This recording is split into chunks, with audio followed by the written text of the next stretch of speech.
భారత్ తన ఇంధన భద్రత గురించి భయపడనక్కర్లేదు.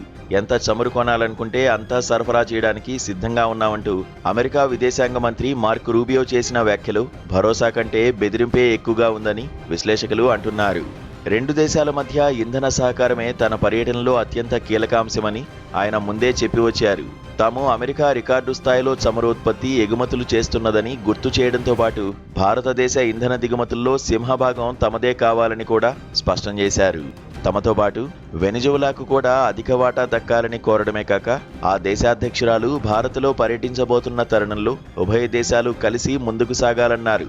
డెల్సీ రోడ్రిగ్స్ పర్యటనను అటు వెనిజువలా కానీ ఇటు భారతదేశం కానీ ప్రకటించకుండా రూబియో నిర్ణయించడమేమిటని ప్రశ్నించిన కాంగ్రెస్ గతేడాది మే 10వ తేదీ సాయంత్రం 5:30 గంటలకు ఆపరేషన్ సింధూర్ నిలిపివేసినట్టుగా భారత ప్రభుత్వం కంటే ముందు ఈయనే చెప్పిన విషయాన్ని గుర్తు చేసింది.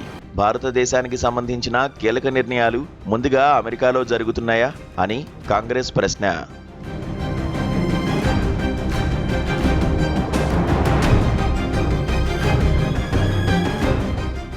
చమురు లోటు తీవ్రంగా ఎదుర్కొంటున్న భారతదేశం తన దిగుమతుల జాబితాలో అమెరికా, వెనిజువలాలను ప్రథమ స్థానాల్లో నిలుపుకుని భారీగా కొనుగోళ్లు జరపాలన్నది రూబియో మాటల సారాంశం.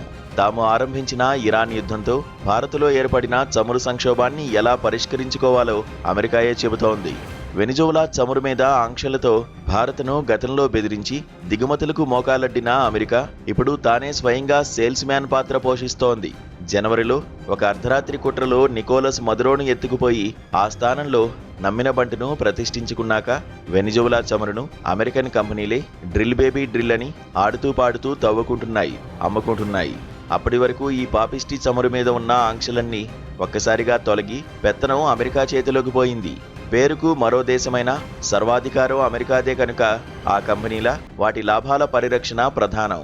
ఇప్పటికే అమెరికా ఆంక్షలు, హెచ్చరికల దెబ్బకు రష్యా చమురు వెనుక పట్టుబట్టి మన దిగుమతుల్లో వెనిజువలా ముందుకు వచ్చింది. మొన్నటి వరకు ఒక్క చుక్క కొనుగోలు చేయని వెనిజువలా నుంచి 2 నెలలుగా భారీ దిగుమతులు సాగుతున్నాయి. రష్యా నుంచి చమురు దిగుమతి చేసుకుంటున్నందుకు రెట్టింపు సుంకాలతో మనను శిక్షించిన అమెరికా ఆ తర్వాత తాను ఆరంభించిన ఇరాన్ యుద్ధం కారణంగా తానే రష్యా నుంచి కొనుగోళ్లకు అనుమతులిచ్చి ఈ నెలలో మళ్లీ తలుపులు మూసివేసింది. రష్యా బదులు వెనిజువలా నుంచి భారత్ చమురు కొనుగోలు చేస్తుందని ఫిబ్రవరిలో అమెరికా అధ్యక్షుడు చెప్పిన ప్రకారంగానే అంతా జరుగుతోంది. రూబియో మార్గనిర్దేశనం ప్రకారం నడుచుకుంటే రేపటి రోజుల్లో అమెరికా, వెనిజువలాలే మన ఇంధన భద్రతను నిర్ణయిస్తాయి.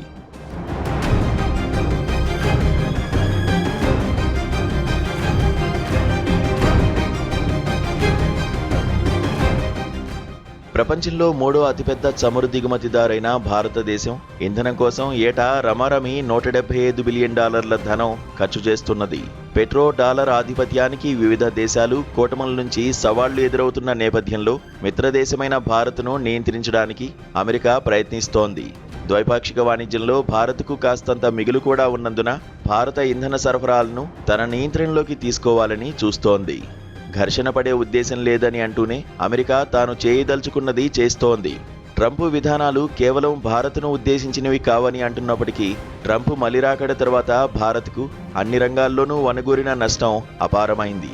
రష్యన్ చమురు మీద ఆంక్షలు, ప్రతీకార సుంకాలతో భారత ఎగుమతులను దెబ్బతీయడం, గ్రీన్ కార్డ్, వీసా నియంత్రణలు, పాకిస్తాన్ ప్రాధాన్యం పెరగడం వంటి పరిణామాలు రూబియో ఎంత కాదన్నా నిజాలు కాకపోవు.